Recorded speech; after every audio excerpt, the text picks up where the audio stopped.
पता को निको मेरी न्याणी को मार के कुट कर असां कोण चागन ताज लिशारी शरीफ दा पुट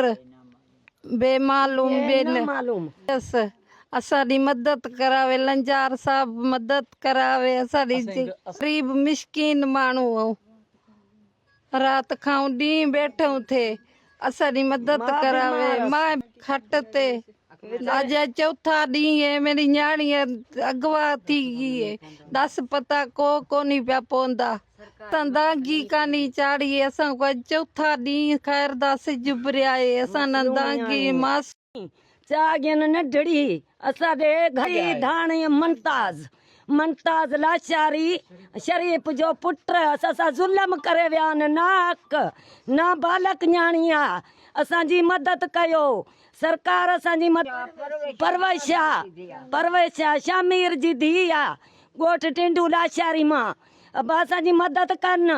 यहाँ से असां पुलिस के एनसी कटाई आहे अञा बि कुझु कोन थी पुलिस करे असांजो दाद फरियाद नथो थिए तव्हांखे असांखे दाद फरियाद करायूं मिसकीन आहियूं असांजी न्याणी ज़बरदस्त खणी विया आहिनि असांजी मदद कयो सभु नाबालक मासूमड़ी आहे असांजी न्याणी असां सां ज़ुल्म करे वियो आहे मुमताज़ लाचारी अल्लाह जो वास्तो अथव असांजी मदद कयो असांजो केर बि कोन्हे गरीब मिसकीन आहियूं असां था ॼाणियूं असां सां ज़ुल्म करे विया आहिनि हुन इहा अपील था कयूं त असांजी पुलिस मदद करे साहब खे इहा अपील था कयूं असांजी मदद करे असां लंजार साहब असांजी मदद कर असां तुंहिंजूं भेनरूं आहियूं असांजी मासूम न्याणी वई आहे असांजी मदद कयो अञा को अतो पतो कोन्हे को मुमताज जुल्म करे मुंहिंजे पुट सां शामीर मजूरी करे मजूरी खाए मुंहिंजी गरीब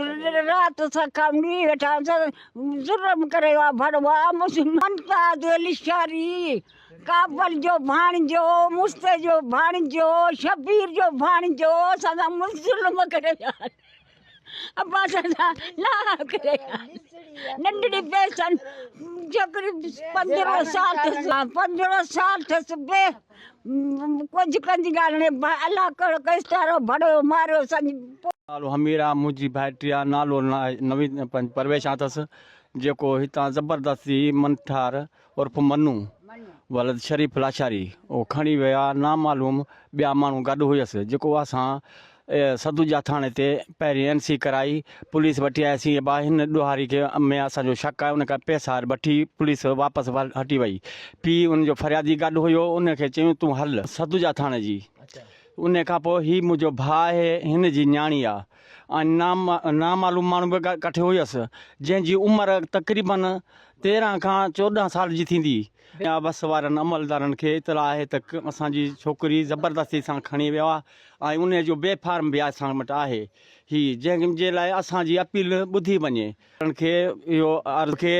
ज़ुल्फ़कार भेण खे अमन नवाज़ भेण खे गुज़ारिश आहे त असांजी ॿुधणी थी वञे ऐं असांजे DSP ते असांजी महिरबानी करे ॿुधणी थिए असांजी ज़ालमनि जे चंबे मां आज़ादु कराए ॾिनी वञे